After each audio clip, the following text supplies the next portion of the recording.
Bonjour et bienvenue pour cette 38e édition de mon journal de bord d'un changement de vie. Alors aujourd'hui, je vais vous parler du début de ma mission, de l'avenir de ce journal de bord et puis d'autres petites choses plutôt axées loisirs. Bonne écoute. Alors cette semaine, j'ai encore été bien occupé, hein. C'était chargé, c'était dense, quoi, plutôt intéressant. Donc j'ai commencé par une journée encore en région parisienne, hein, dès lundi, donc je commence à m'y faire. Alors le problème c'est que j'avais un peu oublié, pourtant le siège social de la boîte dans laquelle je bossais avant était en région parisienne, mais j'avais oublié les trajets le matin. En plus avec les périodes de grève en ce moment, je sais pas si c'est un lien, enfin à quoi est-ce dû, mais c'est fou quoi. Pour ce qui prend normalement 1 heure en théorie, là ça me prend presque 2h30, 3 heures. C'est donc un peu fatigant, un peu frustrant parce que c'est du temps de perdu. C'est bon, du coup j'ai repris un peu j'avais un peu délaissé l'écoute des podcasts depuis quelques temps.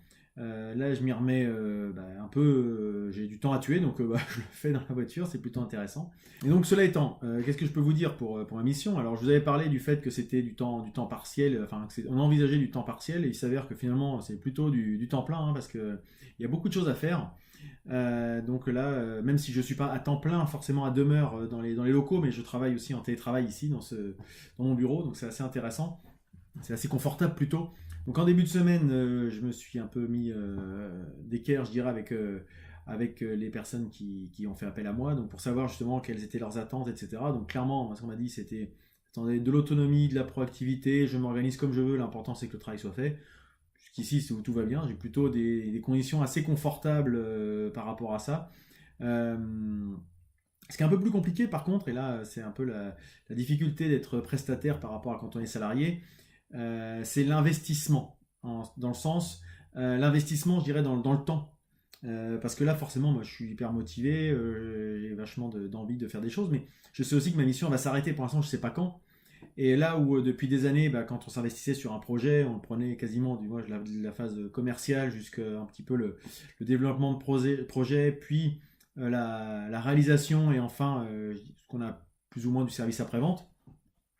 Là, c'est vrai que je sais que je vais apporter ma pierre à l'édifice. Donc ça, c'est très intéressant. Mais c'est vrai que il y a un petit peu ce risque, enfin, il y a un petit peu cette impression de se dire oui, mais finalement, je ne vais pas participer au projet en tant que tel. Et c'est vrai que ça peut avoir un côté peut-être frustrant. Alors pour l'instant, je ne l'ai pas, hein, pas du tout, mais je me projetais l'autre jour en me disant tiens, justement, c'est vrai qu'une fois que j'aurai fini ça, je passerai à un autre projet, j'aurai d'autres missions, mais c'est vrai qu'il y a moins ce côté engagement dans la durée. Voilà ce que je voulais dire. Par rapport à quand on est dans un emploi salarié, on a les avantages, les inconvénients, etc. Mais c'est vrai qu'on peut avoir plutôt une vision à plus ou moins long terme et donc un accompagnement. Moi, j'avais le travail dans la durée jusqu'à présent, et là, c'est une autre approche. C'est ça que je veux dire. Pourquoi tout ça pour dire qu'il faut que j'apprenne à avoir une approche différente dans l'accompagnement d'une mission. Voilà, tout ça pour dire ça. Désolé, je suis un peu fatigué en fin de semaine. Elle n'a pas commencé encore la nouvelle que je suis déjà un peu KO. C'est peut-être le changement d'heure en fait. Quoi d'autre? Cette semaine, bonne nouvelle aussi. Justement, je parlais de mes anciens employeurs. J'ai été ressollicité ils voulaient faire appel à moi pour une mission ponctuelle d'audit qui devrait se dérouler dans le courant de l'été, quoi, quelque chose comme ça. Donc maintenant que j'ai un peu coupé les ponts, hein, donc ça peut être intéressant de revenir avec un peu plus d'1 an de recul dans la boutique pour justement avoir un œil extérieur, ne plus être forcément jugé parti, parce qu'avant quand je faisais les audits, forcément, toujours un peu compliqué quand on pose la question, on a déjà un petit peu un début de réponse, donc c'est pas forcément toujours très. C'est pas que c'est pas constructif, mais ça manque peut-être de pertinence. Là, j'espère avoir justement ce retour et d'avoir en plus acquis d'autres expériences dans l'année écoulée. Ça va peut-être me orienter mes questions différemment. Et puis le but, c'est de contribuer à faire, apporter aussi encore tout petit peu la pierre à l'édifice d'une entreprise. Puis bon, c'est quand même assez valorisant et ça prouve vraiment que je suis parti dans de bonnes conditions. C'est que voilà, on m'avait dit que s'il y avait possibilité, on ferait appel à moi. C'était pas des paroles en l'air, puisque voilà, il s'avère que ça se concrétise. Donc j'en suis ravi. Toujours au rayon des perspectives, plus ou moins, hein, j'ai été contacté par un cabinet de recrutement de freelance de réseau de freelance plutôt, je dis recrutement, mais je suis pas sûr que ce soit tout à fait ça, pour savoir si j'acceptais de rejoindre ce réseau, etc. Alors pour l'instant, j'ai mis ça de côté. Faut pas, je voulais pas complètement tout faire feu de tout bois pour l'instant. Là, je préfère déjà me poser. J'ai déjà envie de bien mener mes missions actuelles.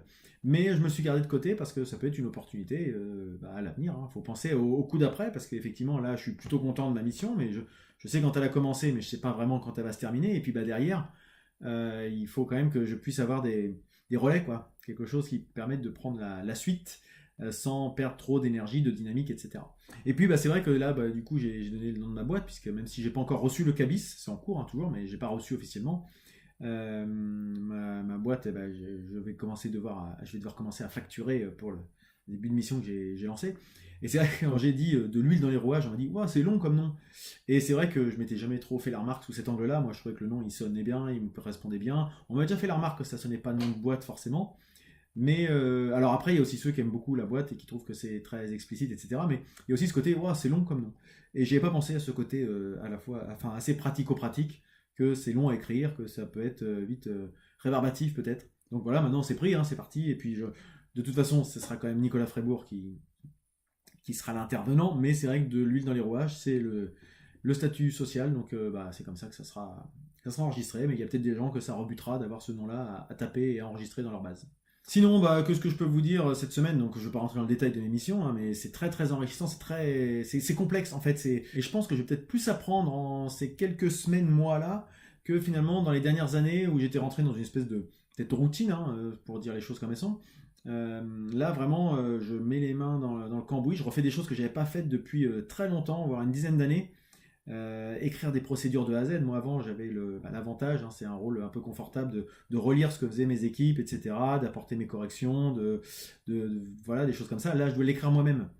Et c'est pas du tout le même travail. Hein. Savoir faire, tout ça, c'est pas du tout la même chose. Donc c'est intéressant, ça me permet moi aussi de me remettre vraiment dans le vif du sujet. Là j'ai des pavés comme ça de dossiers marchés à apprendre, enfin apprendre au moins à consulter pour faire des documents qui répondent aux exigences. C'est vraiment hyper intéressant, même si c'est vraiment pas simple de se remettre dans ces choses-là, de changer d'échelle. Voilà, mais voilà, c'est une expérience vraiment. Donc du coup, je fais beaucoup plus de voitures, comme je vous le disais, hein, de transport. J'ai minimum 3 heures de route par jour quand je vais travailler en déplacement. Du coup, je me remets à refaire un peu je disais, d'écoute de podcast, je refais un petit peu de transport en commun, etc. C'est pas quelque chose qui me déplaît, hein. Je sais qu'il y a des gens qui sont très hostiles. Alors c'est vrai que c'est toujours rageant d'être bloqué dans les bouchons ou d'être serrés les uns contre les autres dans le métro. Mais je sais pas, moi je prends le bon côté des choses, je prends le bon parti. J'ai toujours un casque sur les oreilles, je me mets dans ma bulle en fait. Et j'en profite pour écouter mes émissions, puis moi j'apprends des choses dans mes podcasts, où j'écoute de la musique ou des choses comme ça, et j'essaye de toujours positiver même les situations un peu chiantes. Euh, voilà, alors je comprends aussi ceux qui le font tous les jours depuis des années, et puis qui rentrent à pas d'heure, ça m'arrive aussi de temps en temps. Bon. Mais voilà, pour l'instant c'est pas quelque chose qui me rebute en l'état actuel. Donc comme je le disais aussi pour le cabis, j'ai toujours pas reçu le retour, mais bon, j'ai l'avocat à qui j'ai fait appel, pardon, qui m'a aussi proposé de faire la demande d'acre dans la foulée. Donc voilà, on s'est mis d'accord. Enfin, il m'a envoyé un petit questionnaire des choses qui me correspondaient, et puis hop, il s'occupe de la demande d'acre. Donc tout est parti. J'espère que tout ça va bien se dérouler assez rapidement, que j'ai un retour assez rapide pour que, je dirais, l'aspect administratif soit un peu passé.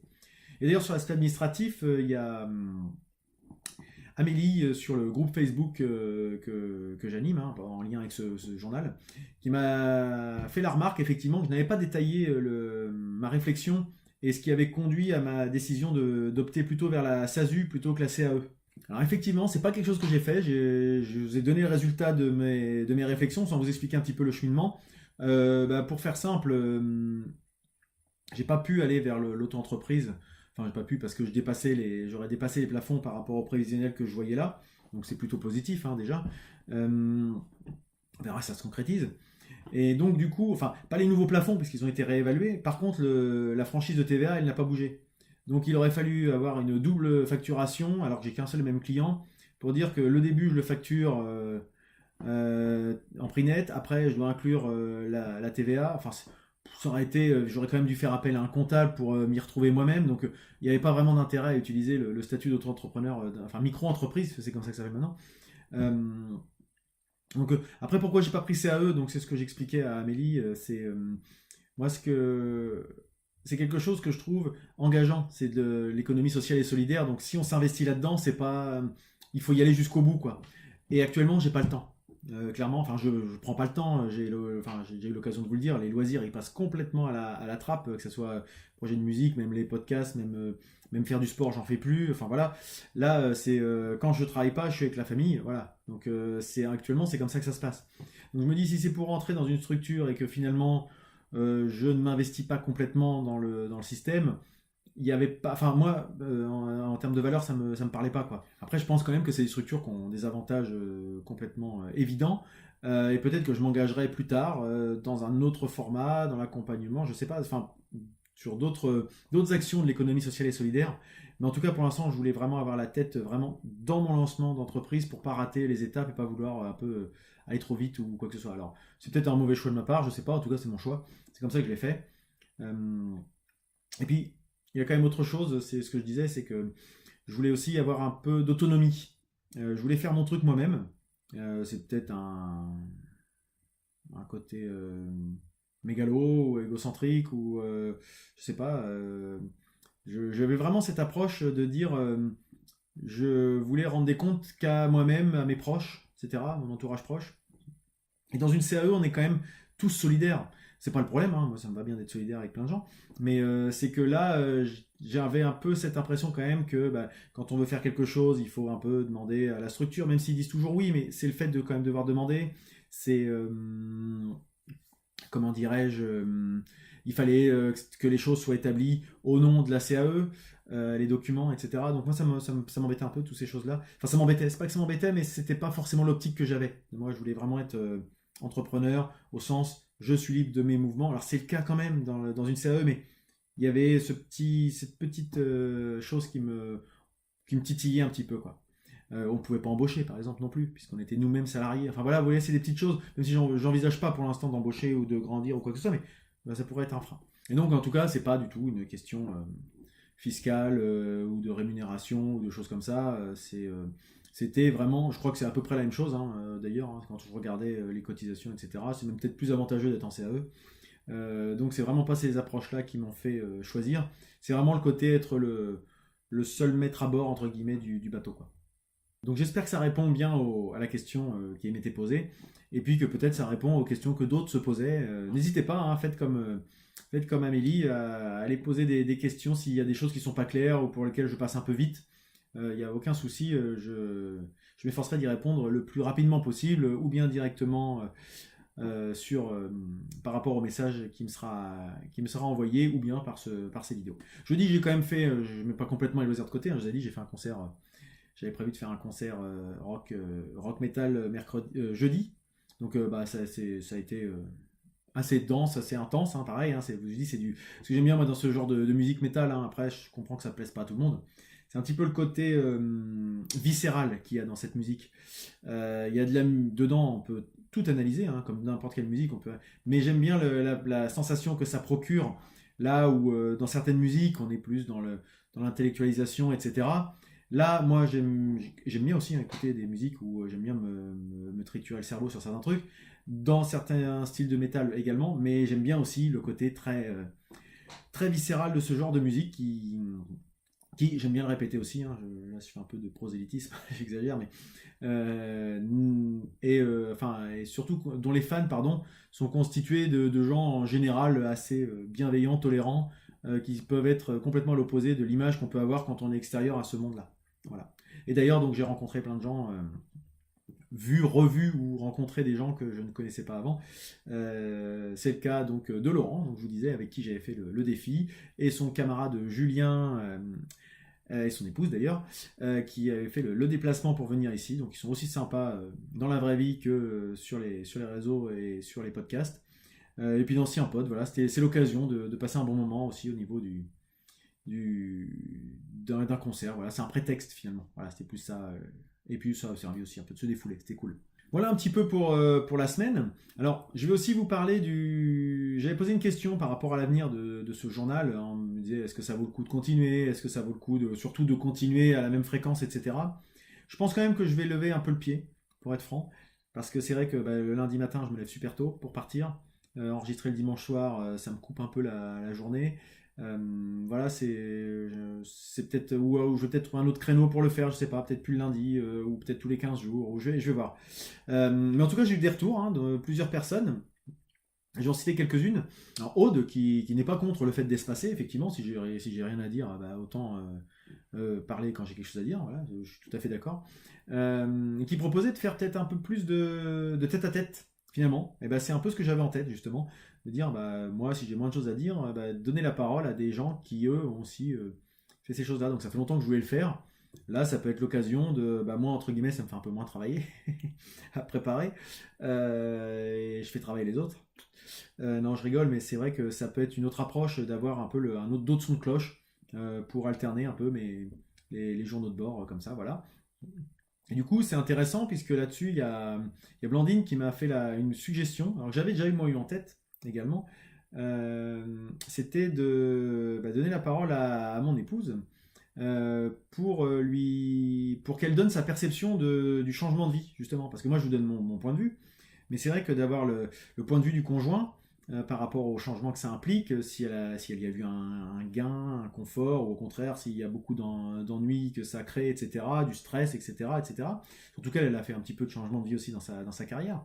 Donc voilà, ça pourrait être intéressant. Donc initialement, je pensais qu'elle serait pas du tout intéressée. Et puis elle m'a dit ça mérite réflexion, donc peut-être que ça se concrétisera, on verra. Et puis le dernier, c'est Laurent qui rejoint aussi cette approche-là de dire c'est intéressant dans l'ensemble, il n'y a pas besoin forcément d'avoir. Il y a toujours des petites choses à dire.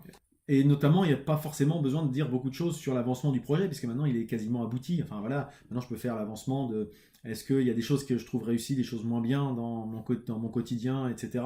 Mon organisation, est-ce qu'elle change? Voilà, c'est ça ce que je vous disais, par exemple, là, en devant me lever forcément plus tôt le lundi. Avant, je le faisais, mais de mon plein gré. C'est-à-dire que je le faisais, mais j'avais pas forcément de. Si dans la journée j'avais envie de faire une pause, je faisais une pause. Là, je pars tôt le lundi et puis c'est au taquet jusqu'au soir, etc. Donc c'est vrai que c'est plus la même approche. Du coup, le dimanche soir n'est plus tout à fait rythmé de la même façon. Voilà, c'est des petites choses comme ça à faire rebondir, sur lesquelles je pourrais rebondir plutôt. Voilà, c'est des petites choses que. Donc je vais peut-être plutôt orienter sur ces aspects-là. Je vais voir. Mais ça mérite réflexion. Mais je pense quand même que je vais espacer ces délais. Voilà pour cette semaine, j'ai encore pas mal parlé, hein, mais j'avais des choses à vous dire.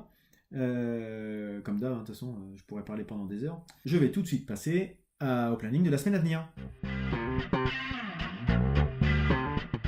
Alors cette semaine va pas être vraiment plus calme que les semaines dernières, hein, pour être franc, puisque là, lundi, mardi et peut-être mercredi encore, je vais être pris à 100% pour le projet, peut-être encore vendredi, enfin voilà. Pourquoi je vous dis pas jeudi? Parce que jeudi, je m'étais déjà engagé à participer à un événement sur Rouen qui s'appelle les 12 heures de l'agilité numérique, donc qui est une manifestation qui se déroule, qui est animée par NWX, donc ceux qui accueillent la cantine numérique, l'espace de coworking où j'allais travailler, maintenant j'ai plus le temps. Donc je vais aller passer cette journée-là, donc c'est pour apprendre à utiliser les outils du numérique à plein d'égards. Donc moi, comme c'est quelque chose qui m'intéresse, qui m'intrigue, et puis qui peut aussi servir à des fins professionnelles, j'ai décidé d'aller participer à cette journée. Je ne vais pas participer à toute la journée, parce que si ça dure vraiment 12 heures, j'ai des impératifs le soir, mais en tout cas voilà, le jeudi va être pris, mais le reste de la semaine, je risque d'être bien occupé par ma mission sur la préparation de chantier. Et puis le week-end prochain, ça va être très très dense, puisqu'on part à Rennes avec l'Entrepode. On va participer à un événement de podcast, une sorte de convention de podcasteurs qui s'appelle Podren et qui va donc se dérouler sur 2 jours. Nous, on enregistre une émission sur place. On a été sympathiquement invités par l'équipe d'organisation. On va participer aussi à un événement qui est intéressant, qui s'appelle Pod Jam.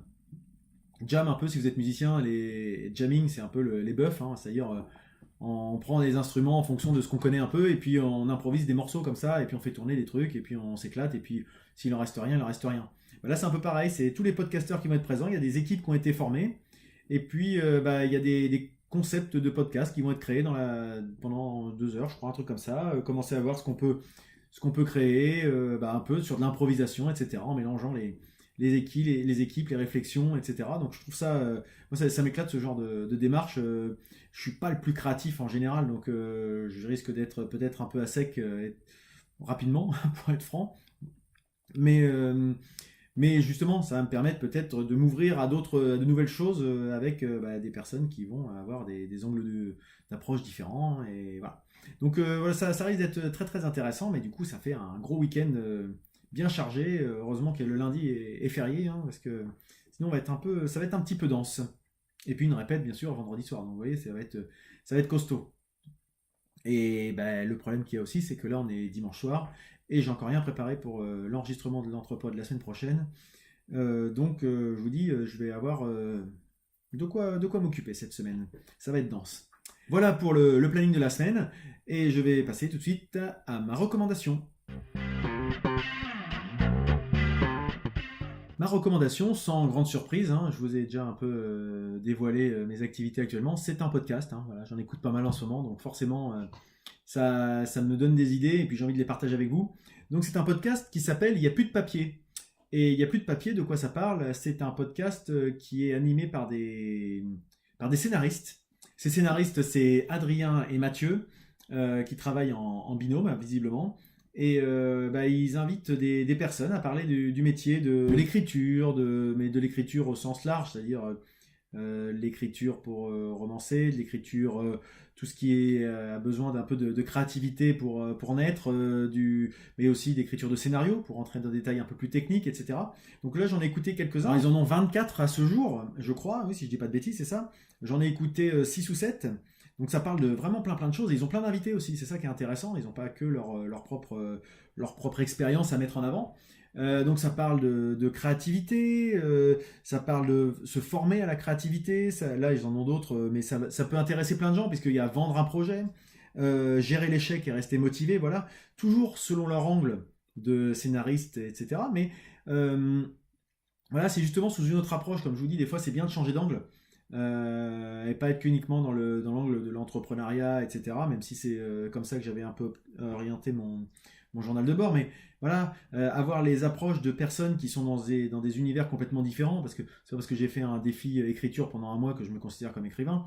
Mais eux, ils ont de l'expérience et ça peut faire un petit peu écho sur certains trucs. Donc je vous invite à aller écouter leurs émissions. Ils sont plutôt sympas en plus.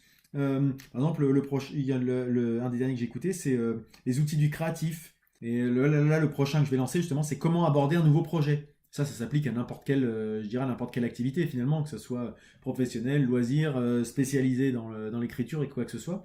Donc je trouve que c'est intéressant, leur son de cloche. C'est des émissions qui font 2 heures environ. Ils disent pas de bêtises, oui, 1 heure et demie, 2 heures. Et moi, je trouve ça intéressant, rafraîchissant et inspirant.